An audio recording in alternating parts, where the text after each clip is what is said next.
Hello and welcome to Ask the Expert. From medical questions to questions about surgery or just debunking myths, there are numerous medical questions we've set out to answer for you. For the past several years, 7 News, in partnership with Bon Secours St. has been getting answers to your questions. From the simple questions like how to get better sleep to the more complicated ones concerning cancer and screenings.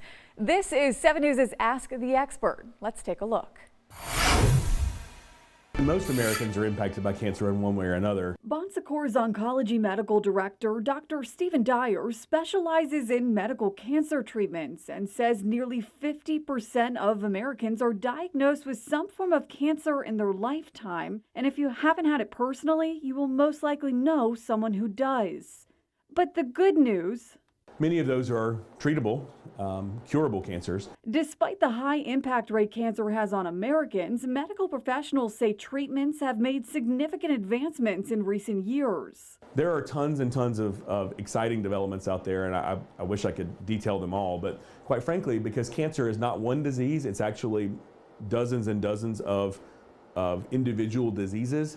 Doctors say treatments fall under what they call the 4 pillars or forms of treatment. The big 3: surgery, chemotherapy, and radiation therapy. A 4th option that medical professionals say is becoming more mainstream is immunotherapy. What they do is basically stimulate your body's immune system to fight against the tumors. While studies on the different treatments continue, it's not a one-fits-all deal for patients. Doctors say treatments vary depending on the type of cancer, its location, and other factors like age and overall health. But ultimately, a treatment plan will be determined by the kind of cancer they have, the stage of the cancer, whether it's more limited stage or whether it's more extensive. In many cases, cancer specialists say they use a combination of treatments along with other medicines to help lessen the side effects. So with any treatment that we do for cancer, there are going to be side effects. But the good news is we've actually gotten better at managing those through the years. It's something medical professionals say is helping patients live longer and providing researchers more time to find a cure. But right now,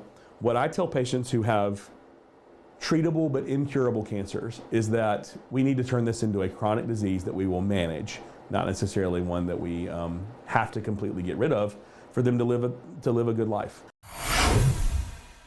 Whether it's an injury or a degenerative disease, doctors say pain comes in many forms. There are really 2 types of pain. There's nociceptive pain, which is pain associated with tissue injuries, damage. And there's also neuropathic pain, which is an insult to the nervous system.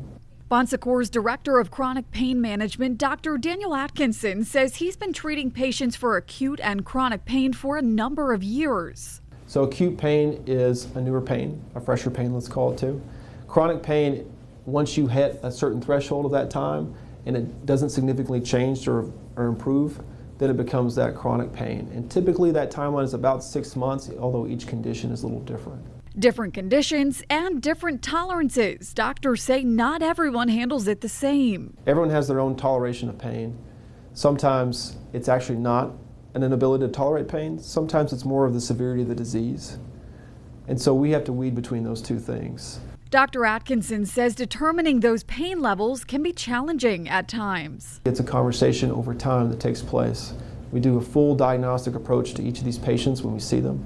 So that's imaging, that's physical therapy and referrals to other specialists, and then they return to our office and we develop a plan that best suits them. Once medical professionals determine the location and severity of your pain, they work on a treatment plan, which doctors say may include physical therapy, rest, ice, and in more severe cases, medication or surgery. It's not a pain-free life. Don't expect a pain-free life. To be alive is to have some pain in life. But our approach is to really see what we can do to put together a reasonable plan that has high upside and very little downside to get people back and functioning and happy in their lives. For this week's Ask the Expert, I'm Kelsey O'Donnell. Sitting, slouching, and squinting. We've created work environments that do not work for our body. Whether at home or in an office, Bon Secours physical therapist Stephen Cuffey says many people are unaware of the impact a work environment has on the body until you feel it. Some of the most common issues that we run across, neck pain, back pain, musculoskeletal, just fatigue, whole body fatigue, sciatica symptoms, all sorts of issues can come with a setup that's not properly set up for yourself. Those symptoms can arise from sedentary lifestyles at work along with prolonged screen time. But medical professionals say there are steps you can take to lessen those symptoms. The first, Cuffy says, is awareness. Your monitor, I want it to be viewable without you having to look down or look up. This one, I'm having to look down slightly. So what I would want to do is raise up the monitor to here so that I can look at it straight on without any tilting of my head. Then he says it's time to move. There's ways that you can get more movement throughout your day just by changing a few different habits. Every hour, get up, go to the bathroom, get up, go for a walk around your office, something like that, just to get out of your chair. For those whose jobs include heavy lifting or other constant movement, medical professionals say a good pair of shoes will go a long way. Make sure you have cushion enough in your footwear to not give too much compression to your knees, your hips, and your back. If your health is not prioritized at work, medical professionals say it can lead to fatigue and a decrease in work productivity. Remember, you can find all of these stories on our website, WSPA.com. Just click on the Ask the Experts section. Right now, we're going to take a quick break and return with answers to more of your medical questions. We want to continue now with a look at doctors and health experts answering your questions. This is 7 News' Ask the Expert in partnership with Bon Secours St. Francis. Before walking a mile in your shoes, Bon Secours orthopedic surgeon Dr. Michael Sims is making sure your feet are healthy. The most important aspect of foot care is simply looking at your feet to make sure you don't see wounds, blisters, or things forming that otherwise would go unnoticed. Because if you don't, it can lead to a number of complications, including bunions. A bunion is pain in this area, which is right around the big toe. And what you would notice is that this bone starts to drift to the side, and then the toe starts to cock in, causing pain. Have you ever heard the phrase, if the shoe fits? Well, medical professionals say improper size and extreme discomfort may have you running into issues. If you wear high-heeled shoes, shoes that are very narrow in the toe box, or shoes that really kind of put a lot of pressure on the front of your foot, it can exacerbate and lead to bunions. But it's not all about shoe wear. Doctors say genetics play a role too. How can you get them? How can you prevent them? There's a genetic component to it. We don't fully understand what gene puts you at risk for having a bunion, but some people have a higher risk than others just because it runs in the family. From left foot to right foot, the size and severity of bunions are different and not all require medical treatment. Sometimes it's associated with arthritis, sometimes it's not, so not all bunions are created equal. But there are treatment options. You can treat them without a surgery by using spacers, bunion corrective splints, or pads to put in between your toes to kind of help straighten out the big toe. While those options may lessen the pain, medical professionals say the only true way to cure a bunion is through surgery. There's no way to get rid of a bunion unless you do a surgery. I will tell you that I am where I'm at today because of this sweet lady. It's a bond that's strengthening at Bon Secours between Susie Crosskey and her physical therapist, Debbie Smith. Well, you did everything you were supposed to. The duo sharing the signs, symptoms, and steps you can take to lessen your chances of living with lymphedema. According to the CDC, it's a chronic condition with persistent swelling caused by a buildup of lymph fluid in the body, and there are a number of causes. The most common reason in the United States is due to having lymph node removal or as a result of cancer surgery. That's how Susie Crosskey came into the picture. I was diagnosed with breast cancer in March of 22. For the past several years, the two have been working together to prevent lymphedema, a common after effect of cancer treatments and other surgeries. And generally, it is about 4 to 6 weeks that people have to come to therapy. After I had my surgery and treatment for breast cancer, I started treatment right away with mobility and lymphatic drainage, and then started wearing a sleeve to offset any symptoms I might have had. Those are a few of the treatment options Smith says the team of physical therapists at Bon Secours helps with, including manually draining lymphs, fitting patients for compression garments like sleeves and bandages, and creating a proper exercise plan. Lymphedema cannot be cured, unfortunately, but it can definitely be reduced. While Krosky remains at high risk for the chronic condition, she tells us she's confident in the work she's been putting in and hopes others will do the same. Don't let things get out of hand before you take steps. I think that was key to me having the good results that I've had. Preventative measures and treatments, strengthening health and a friendship at the same time. Thank you. Thank you. For this week's Ask the Expert, I'm Kelsey O'Donnell. A headache is pain in any region of the head. It can happen to anyone. In fact, the Cleveland Clinic says 96% of people will experience a headache at least once in their lifetime. Dr. Paul LaPena, a neurologist, says treatment depends on a few things. The severity, the frequency, the intensity of the headache helps determine how we treat it. Sometimes over-the-counter medications can be helpful. So depending on the person's risk factors and other health conditions, they may be able to take something like ibuprofen or naproxen or Tylenol sparingly, no more than 2 days in a week. And that's enough for them. They don't need any more than that. And Dr. LaPena says for some, lifestyle modifications like avoiding food triggers or getting more sleep can help ease the headaches. He says some people experience more severe headaches like migraines. A person has a throbbing sensation, a pulsating or throbbing sensation in the head. It's often in the temporal region. It can be on one side, unilateral, or it can be on both sides, bilateral. It's often associated with noise sensitivity, so loud noises bother the person. Photosensitivity, so bright lights are bothersome. Sometimes people are nauseous or they vomit with their migraines. A family history of migraines can make you more at risk. It's fairly rare that I have a patient who has migraines who doesn't have a mom or a dad or a brother or a sister who have migraine headaches. So most people, there's a strong genetic tendency. It runs in families. Dr. LaPena says there's a wide spectrum of treatment options for migraines. So there's a ton of treatments, from over-the-counter medications, lifestyle modification, prescription medications, devices, procedures. He says when prescription medications aren't working, or if someone can't take a medication, doctors will turn to devices and procedures to provide relief.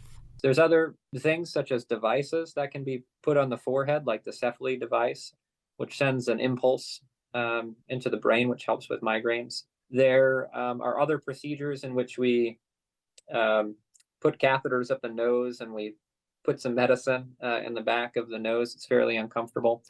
It's called a sphenopalatine ganglion block. Don't forget to submit a health topic to our Ask the Expert series. Go to our website, click the news tab, and look for Ask the Expert. It's simple. More of your questions answered by our Bon Secours St. Francis medical experts after this. We welcome you back in as we continue getting answers to your various health topics. We continue now with our partners at Bon Secours St. Francis. This is 7 News' Ask the Expert. With the explosion of artificial intelligence, it may not come as a surprise that your doctor is probably using it too. Yeah, artificial intelligence is becoming more and more used and leveraged in the practice of medicine and in the business of medicine. Bon Secours Chief Clinical Officer Bruce Swords says AI can be helpful when it comes to organizing electronic health records and can even analyze a patient's file to make treatment suggestions. So patients who may have drug interactions with other drugs could be prompted to consider different medication. There are also prompts for certain diagnoses, or if patients are due for annual screening or mammography, colonoscopies, all of that is driven by some sort of artificial intelligence within our electronic health record. In the emergency department setting, AI can present life-saving information to physicians. Stroke recognition, imaging studies that are related to stroke the diagnosis of stroke can be interpreted by artificial intelligence and again delivered for physicians for interpretation. Sword says when it comes to scheduling, artificial intelligence can streamline the process, making it easier on both the doctor and the patient. Within our oncology department, we're using artificial intelligence to more appropriately schedule people for infusions and chemotherapy to make it more convenient for patients and a more efficient experience for them. Alzheimer's disease is a slowly progressive neurodegenerative disease. Neurologist Dr. Benjamin Zwane says Alzheimer's predominantly results in memory loss and ultimately leads to dementia and death. Anyone can be affected, but some are more at risk than others. So age is by far the greatest risk factor.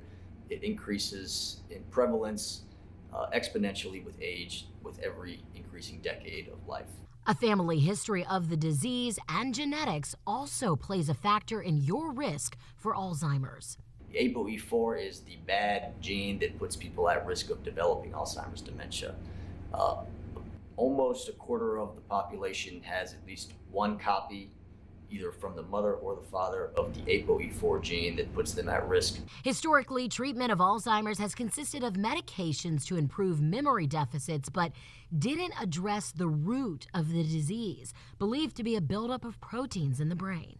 But since this year of 2023, there has already been an additional agent FDA approved for the treatment of the early stages of Alzheimer's disease or mild cognitive impairment. This medication is similar class, the monoclonal antibody against the beta amyloid protein, and it's called lecanemab. In addition to that, there's another medication in the same class that will be expected to be FDA approved by the end of this year. Dr. Zwane says both drugs will hopefully slow the progression of Alzheimer's disease when given in the early stages, but long-term data is still needed. Osteoporosis is a bone disease that occurs when the body loses too much bone, makes too little bone, or both. Physical therapist Allison Indenbaum says it's more common in women, but men can also be affected. You're going to find this more frequently in women over the age of 65 and men over the age of 70. And it's not just age that puts you at risk. There are several risk factors that contribute to it.